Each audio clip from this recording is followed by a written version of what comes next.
Hoje eu queria compartilhar uma palavra com a igreja, uma palavra até difícil de se entender, mas a questão do entendimento dessa palavra que nós vamos compartilhar está no olhar. E o Roberto trouxe uma palavra muito bem dita, que fala sobre isso, sobre o olhar, né? Acho que antes do homem inventar o 3D, Deus já estava nesse negócio, né, Roberto? Muito tempo. Do 3D. E tudo tem a ver com a visão. Eu tive, lendo esse texto que nós vamos compartilhar, fiz uma pesquisa na internet para ver como as pessoas interpretavam essa palavra.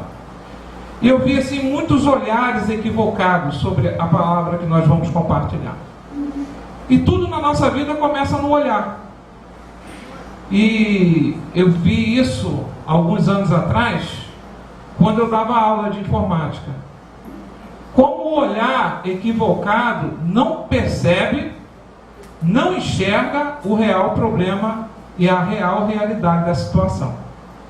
Chegou um aluno na minha escola, ele era um aluno assim muito festeiro, muito brincalhão, mas um dia ele chegou sério, sisudo, e eu perguntei a ele: o que aconteceu? Você está nervoso, está chateado? Ele: quase que eu não venho para a aula hoje. Eu falei assim: alguma coisa que eu possa ajudar? Saí de casa, bati a porta, discuti com a mulher, nem sei se eu volto para casa. Eu falei: que isso, rapaz, o negócio foi sério. Começou por causa de um sobrinho meu, ele veio lá de São Paulo, passar uns dias aqui na nossa casa, e a mulher falou para ele: olha, fulano, Antônio, quando você for para sair para o baile, você janta e tampa a panela de arroz. Por quê? Tem uma ratazana aqui que vem e come o arroz. Então você tem que tampar a panela de arroz. E o Antônio foi para o bar e esqueceu de tampar a panela de arroz, foi lá e comeu o arroz, e a mulher veio brigar comigo que não tinha mais arroz porque ele não tampou a panela. Isso é um absurdo. Eu falei: meu Deus, ele não viu que o problema é a ratazana. A ratazana já estava de estimação em casa.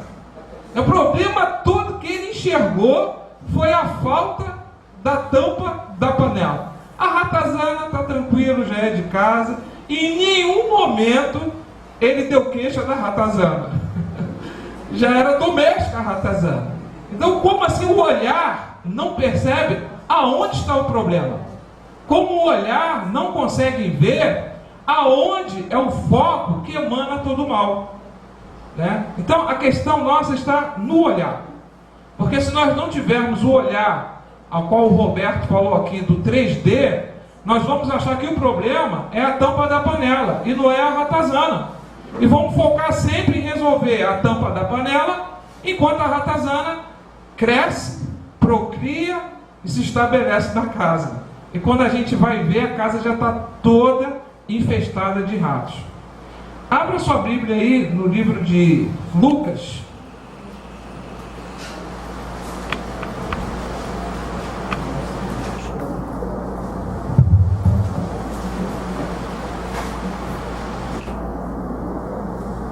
E hoje pela manhã nós estávamos compartilhando o culto racional, como enxergar as coisas, né? E a nossa igreja está muito bem. Quero parabenizar toda a igreja, porque no mês de dezembro tivemos um número expressivo de fidelidades. Amém? Então toda a igreja está de parabéns, porque tudo esse resultado expressivo do mês de dezembro, comparando a outros meses, foi muito expressivo. Foi muito bom para a igreja. E vai continuar assim em nome de Jesus. Amém? Nós vamos compartilhar Lucas 16.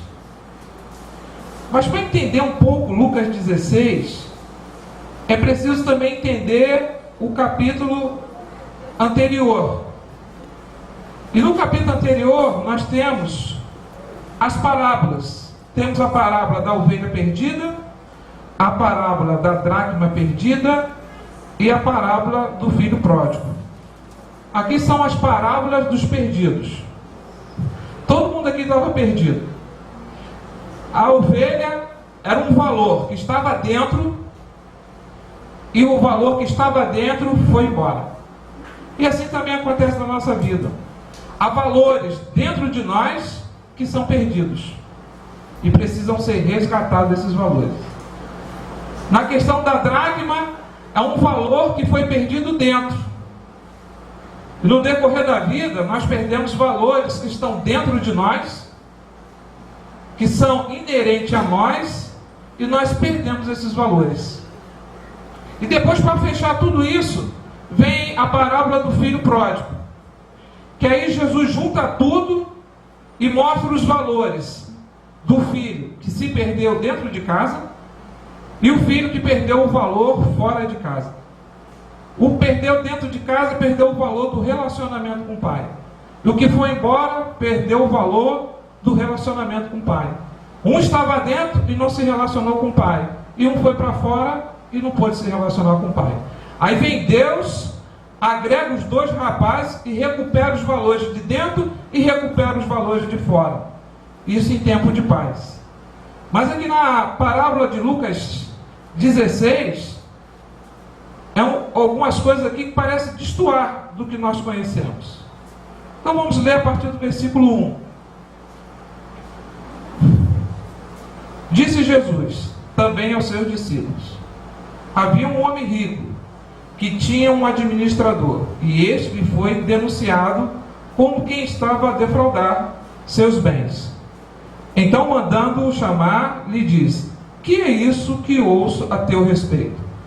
Presta contas à tua administração, porque já não podes mais continuar nela. E disse o administrador consigo mesmo: que farei eu? Pois o meu senhor me tira a administração.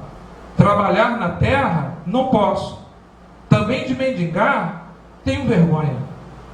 Eu sei o que farei para que, quando demitido da administração, me receba em suas casas. Tendo chamado cada um dos devedores do seu senhor, disse ao primeiro: quanto tu deves ao meu patrão? Respondeu ele: 100 cados de azeite. Então disse: toma a tua conta, assenta-te depressa e escreve 50. Depois perguntou ao outro: quanto tu deves? Respondeu ele: 100 coros de trigo. E disse-lhe: toma a tua conta e escreve 80. E elogiou o Senhor o administrador infiel, porque se houvera atiladamente, porque os filhos do mundo são mais hábeis na sua própria geração do que os filhos da luz. E eu vos recomendo, das riquezas de origem iníqua, fazei amigos, para que, quando aqueles que faltarem a esses amigos, vos recebam nos tabernáculos eternos. Amém? Difícil entender isso? É difícil.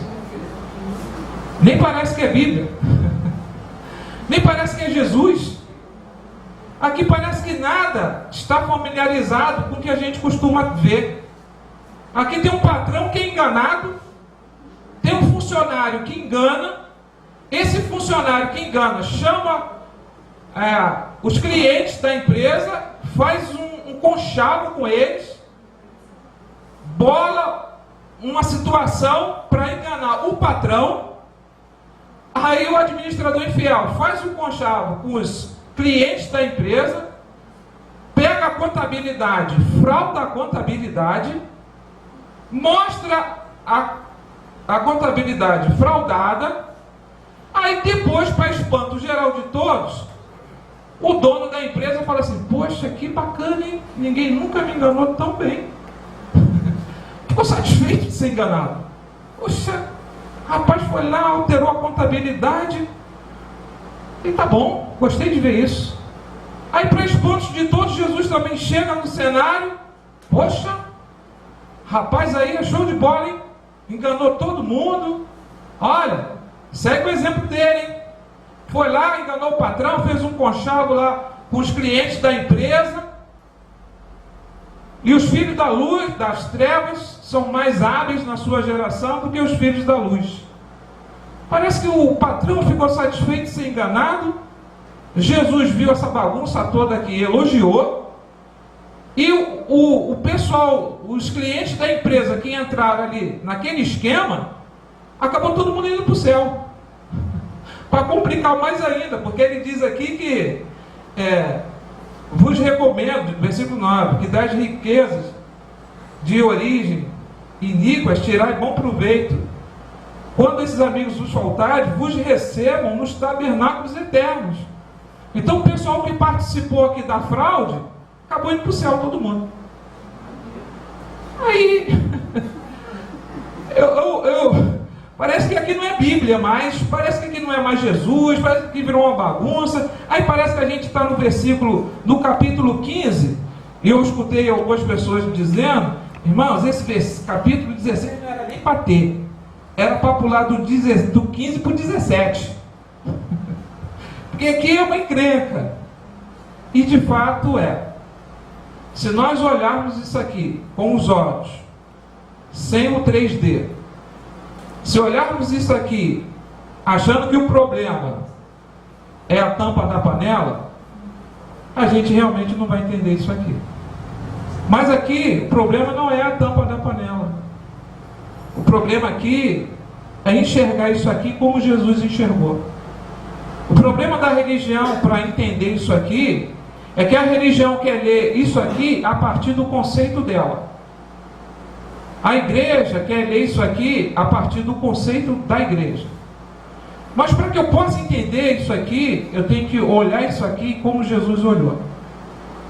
Eu tenho que ver isso aqui como Jesus viu. Eu tenho que interpretar isso aqui como Jesus andou, viveu e se relacionou.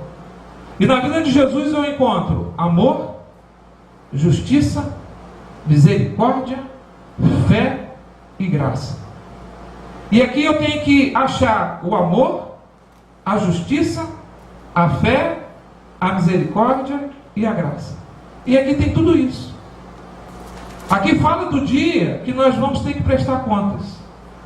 Cada um de nós vai se encontrar no dia do juízo. E todos nós vamos ter que prestar conta da nossa administração. E um dos problemas da nossa administração é que nós queremos fechar uma contabilidade certinha com Deus. Deus, olha, minha contabilidade fechou. Só que a contabilidade de ninguém vai fechar.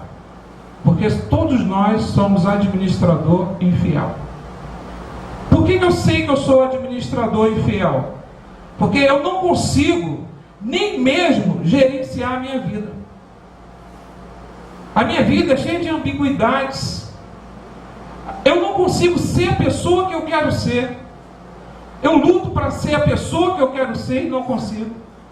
E aqui tem um problema na nossa natureza. Às vezes exigimos de pessoas que pessoas sejam aquilo que nós esperamos que elas sejam, e nós mesmos nem conseguimos ser como nós queremos ser, mas exigimos de outras pessoas que elas mudem. Eu gosto de fulano, mas ele tinha que mudar nisso e nisso. Não, ele é gente boa, mas ele não muda. Mas você não consegue nem se mudar. Você não consegue moldar a sua natureza. Eu não consigo gerenciar minhas emoções, não consigo gerenciar minha vida daqui para ali. Há dias, há terça-feiras, que eu acordo Abraão, o pai da fé. Capaz de dizer, olha, eu vou subir o monte, Deus pediu para sacrificar o menino, e lá em cima eu vou descer com o menino. Embora Deus tenha mandado eu sacrificar o menino, mas eu descerei com o menino. E Abraão desce com o menino.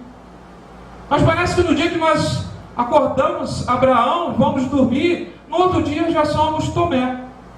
Se eu não botar o dedo lá na mão e ver o furo dos cravos, jamais acreditarei. Aí tem dia que nós somos assim. Acordamos, hoje eu não estou bem. Acho que eu preciso ir no monte. Acho que eu preciso ganhar uma oração. Acho que hoje eu vou procurar uma igreja porque eu não estou bem. Aí parece que naquele dia você acordou Tomé. Na terça você acordou Abraão, na quarta acordou Tomé, na quinta já mudou um negócio, você já é Moisés, o amigo de Deus. O rosto brilha, capaz de conduzir um povo 40 anos no deserto. Mas aí, depois você acorda, aí já é um Moisés mais invocado. Já é Moisés com um cajado na mão. Já Moisés aborrecido, intrigado com o povo, e quando o povo começa a falar com ele, ele se aborrece e pega o cajado dele, bate na rocha e desagrada a Deus. Há dias que nós vamos dormir, acordamos Pedro, o homem que teve a maior revelação de todos os homens: tu és o Cristo, o Filho do Deus vivo.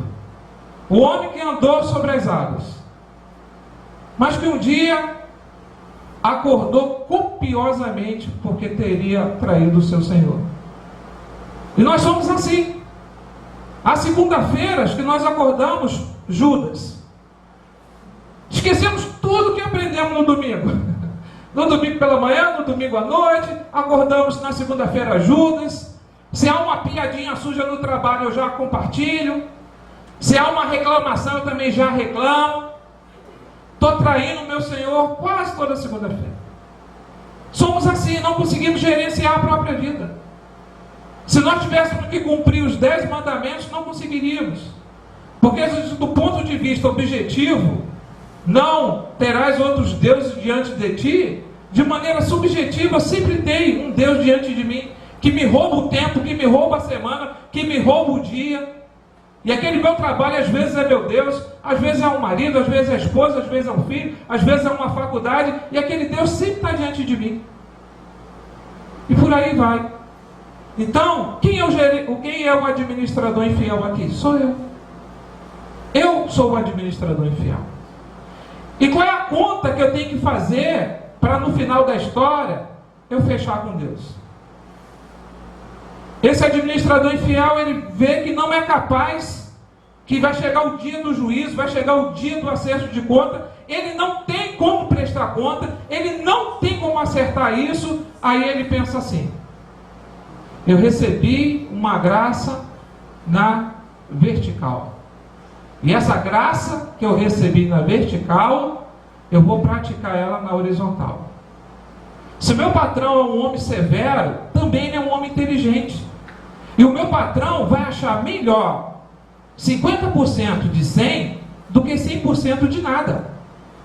Por isso que o patrão gostou, porque aquela conta já estava perdida. Aquelas pessoas já estavam perdidas. E o patrão não ia receber nada, porque aquela conta já estava no cemitério. Não tinha como resgatar mais aquela conta.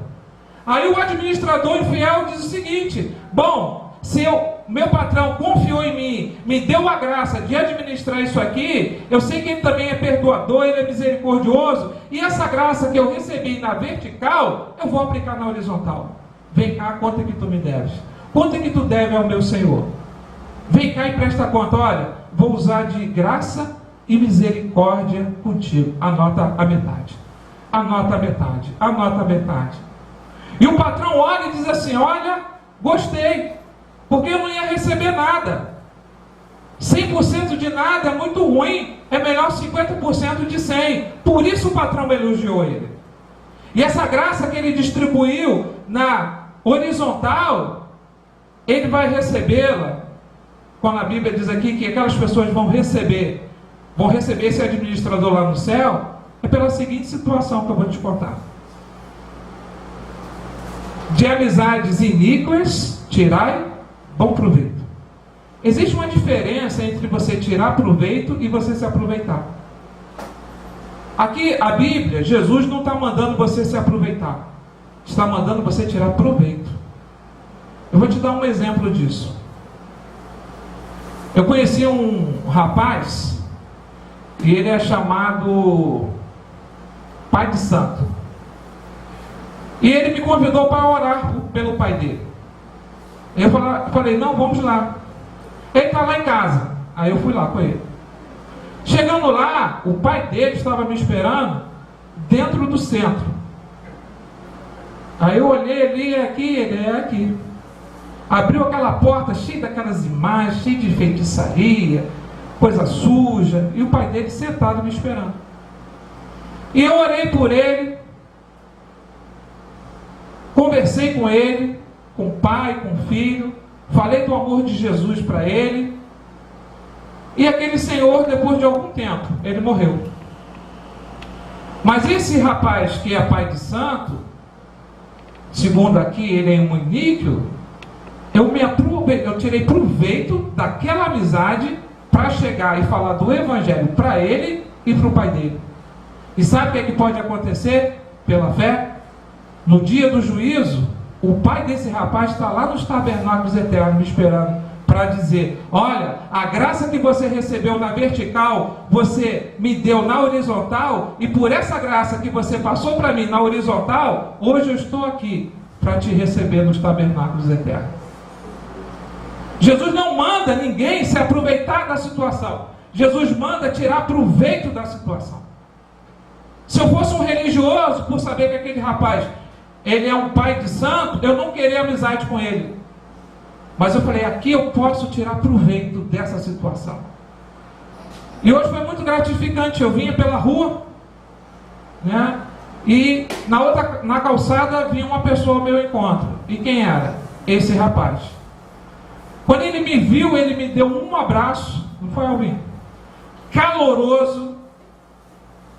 Falou, olha, gosto demais de você, aonde você está? Eu falei, ó, estou aqui nesse endereço. Ele, segunda-feira eu posso ir lá para a gente conversar? Eu falei assim, deve. Aí segunda-feira, amanhã, ele vai lá conversar comigo.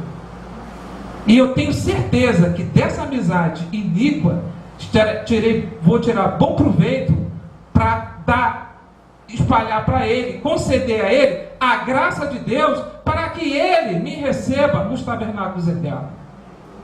Por isso essa graça que eu recebi na vertical, é essa graça que eu distribuo na horizontal. E quando eu distribuo essa graça na horizontal, muitas pessoas serão alcançadas pelo Evangelho. E esse rapaz, ele consegue entender isso, esse administrador infiel.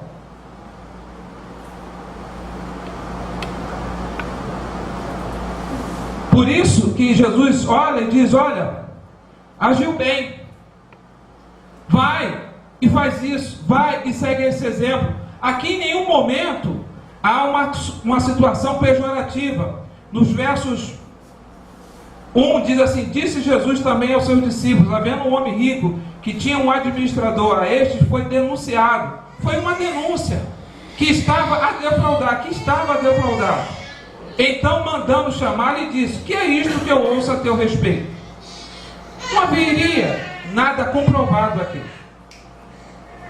Mas o administrador infiel, ele foi prudente. Ele agiu com graça com o próximo. Por isso que o patrão elogia ele, e por isso que Jesus diz, olha, segue esse exemplo. Planta misericórdia, planta graça, que você vai encontrar graça e misericórdia. Na nossa contabilidade, do gerenciamento da nossa vida, nós temos que entender uma coisa, que nós não temos tudo para dar a Deus. Por eu não ter tudo para dar a Deus, eu sei que eu sou administrador infiel. Eu jamais vou ter tudo para oferecer a Deus. E às vezes eu ouço algumas orações assim, ah meu Deus, eu não tenho tudo para te dar. Deus, se eu tivesse tudo para te dar, eu te daria. Alguém já ouviu essa oração? Eu já ouvi. Eu também já fiz essa oração. Senhor, se eu tenho tudo para te dar, eu te daria. Mas nessa história aqui do administrador infiel, Deus está dizendo assim para ele, olha, administrador infiel, você não tem tudo para me dar da sua contabilidade, mas você pode me dar tudo que você tem. E quem não tem tudo para dar, dá tudo que tem. E o que é que ele tinha? Ele tinha agilidade, ele tinha esperteza, ele viu que ia prestar conta, ele viu que ia chegar o dia do juízo, e no dia do juízo, no dia do acerto de contas, ele não tinha tudo para dar. Aí ele resolveu dar tudo que ele tinha, começar a dar graça, a começar a falar com as pessoas. E o patrão muito se agrada, porque saiu todo mundo ganhando nessa história. Quem devia, ganhou misericórdia. O patrão, que já estava com o dinheiro perdido, ganhou 50%. E o administrador infiel ganhou a amizade de várias pessoas. Porque aqui tem uma questão da cultura judaica. Nenhum judeu fecha a porta para quem vai pedir auxílio na sua casa. E ele sabia, no dia se eu me faltar, eu plantei amor, justiça e misericórdia. E eu vou colher amor, justiça e misericórdia. Porque a vida com Deus não pode ser uma vida de exatismo. Há pessoas que querem se relacionar com Deus prestando conta de tudo que ela não pode e quer dar tudo que tem. Mas não tendo tudo para dar, faça de coração aberto, faça com graça, faça com misericórdia, alcance outras pessoas. Não tente estabelecer com Deus uma conta de exatismos. Eu conheço muitas pessoas, e já muitas pessoas me falaram: olha, eu quero servir a Deus, mas eu não estou preparado. Porque tem umas coisas na minha vida que eu ainda tenho que largar. Quando eu largar, aí eu vou. Quando eu largar, aí eu vou ser crente. Ou quando eu largar, eu vou assumir o ministério. Porque ele quer dar tudo para Deus. Mas ele não tem tudo para dar. E ele não sabe que pode dar tudo que ele tem. E há pessoas que querem estabelecer uma relação com Deus de exatismo. Eu nunca vou estabelecer uma relação com Deus de exatismo. Porque eu não tenho tudo para dar. Eu só posso dar tudo que eu tenho. Porque eu sempre vou dever a Deus. Eu sempre vou estar pesado na balança. Não há ninguém que se encontre sem estar em falta com Deus. Pelo mais que o sangue do Cordeiro esteja sobre você, pelo seu batismo, pela sua fé, pela sua vida com Deus, sempre você estará em falta com Deus. Sempre. Aonde entra o orgulho religioso? Quando a pessoa acha que já deu tudo. Então, eu tenho 20 anos de igreja, já batizei muita gente, já tenho 4 congregações, já tenho 8 congregações em outro estado. A minha igreja está cheia. Isso acontece muito com os líderes. Sabe por quê? Porque entra uma coisa sutil no coração, achando que já estabeleceu um relacionamento com Deus, que não tem mais dívida. Aí a pessoa se auto-justifica pelas suas ações religiosas. Porque eu canto bem, porque eu prego bem, porque eu administro bem, e acha que fazendo essas coisas, cumprindo essa tabela religiosa, fechou a conta com Deus. Mas quando eu entendo que eu estou sempre devendo, quando eu entendo que eu sou administrador infiel, eu sempre estarei na dependência de Deus. Eu sempre vou depender de Deus quando eu sei que eu não posso fechar a minha conta. Que a minha conta sempre com Deus está no vermelho. Mas é um vermelho bom, porque é o vermelho do sangue do Cordeiro. Porque a minha conta com Deus sempre vai estar no déficit, por mais que eu faça. Há pessoas que acham que conseguem impressionar Deus pelo que faz, pelo que canta, pelo que fala, pelas suas ações religiosas. E nas Escrituras só tem uma coisa que chama a atenção de Deus: um coração contrito e compungido não desprezarás, ó Deus. Eu acho, na mesma escala que Deus procura adoradores que o adorem em espírito e em verdade, na mesma escala Deus está procurando corações contritos e compungidos. Está em falta corações contritos e compungidos. Porque o tempo, o dia, nos leva a muitas ações que nós nem esperamos. Eu sou administrador infiel porque eu não consigo gerenciar nada disso. Eu me infrago sempre fazendo coisas que jamais eu esperaria fazer. Eu sou sempre surpreendido por mim mesmo, todos os dias. Alguém aqui já se surpreendeu consigo mesmo? Houve um dia que você fez uma coisa que você falou assim: nossa, meu Deus, eu não sabia que eu podia fazer um negócio desse. Tem misericórdia de mim, ó Pai. Você se surpreende o tempo todo com você mesmo. Como você não espera que pessoas venham te surpreender? Há um problema gigantesco dentro da igreja, que é o seguinte: o não conseguir interpretar esse livro. Essa parábola era muito difícil, porque na ótica da Bíblia é difícil, porque eu não consigo nem discernir isso aqui. Nós temos que aprender que a Bíblia é um conjunto de 66 livros, só isso. E que as Escrituras são texto. E a palavra de Deus? A palavra de Deus é Jesus. Amém, queridos? Só Jesus é a palavra de Deus. Aqui são 66 livros. As Escrituras são texto. E a palavra de Deus é Jesus. Quando eu começo a ler as Escrituras a partir de Jesus, aplicando o que Jesus ensinou, o amor, a justiça, a misericórdia, eu sempre vou conseguir entender. Eu sempre vou conseguir não me garantir em mim mesmo. Já desse eu estava conversando com o Felipe, com o Álvaro.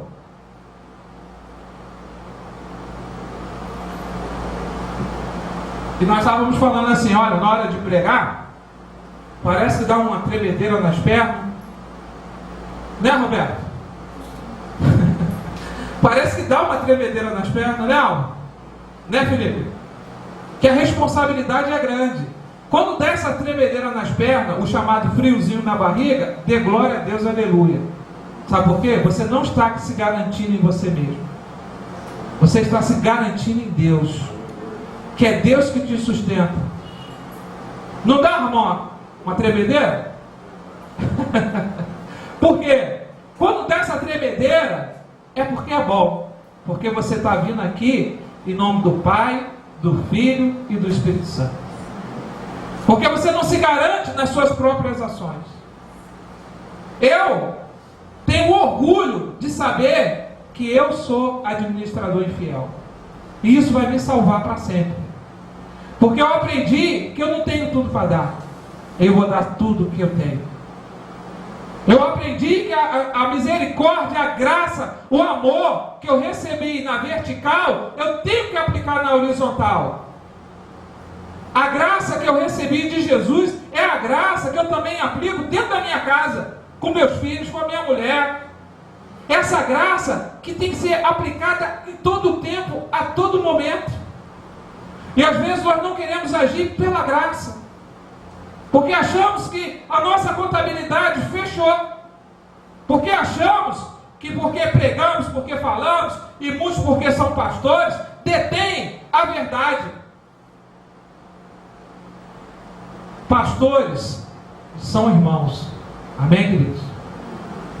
Estava lá visitando o Fabão, e falei assim para ele, olha, pastor tem que ter cheiro de ovelha. Pastor que não tem cheiro de ovelha, não é pastor. E hoje, dentro da igreja, por muitos pastores e líderes não se envolver com o povo, manter uma distância, é porque eles acham que não tem que prestar conta. Pessoas estão agindo de maneira fraudulenta. Isso a gente tem falado muito aqui. Mas pela graça, sois salvos. Isso não vem de vós. É dom de Deus. E Jesus diz assim nessa parábola, versículo 10, versículo 9: e eu vos recomendo das riquezas de origem, fazei amigos, para que quando aqueles vos faltarem, esses amigos vos recebam nos tabernáculos eternos. Com a lente humana, eu só vou enxergar coisa errada. Em Lucas 16, com os olhos humanos, eu só vou achar coisa errada, eu só vou achar que falhou, eu só vou achar que Jesus não deveria falar o que falou, eu só vou encontrar dificuldade. Mas quando eu olho esse texto com os olhos de Jesus, pela graça, pelo amor, pela misericórdia, sabendo que Jesus tratou a vida, tratou as pessoas, tratou os relacionamentos com graça, com amor, com misericórdia, e eu quero aprender com Jesus, aí eu vou também tratar com graça, com amor, com justiça e com misericórdia. E a vida vai ser muito melhor. E a vida vai ser muito feliz. No versículo 10 diz assim: quem é fiel no pouco, também é fiel no muito. E quem muito é injusto no pouco, também injusto no muito.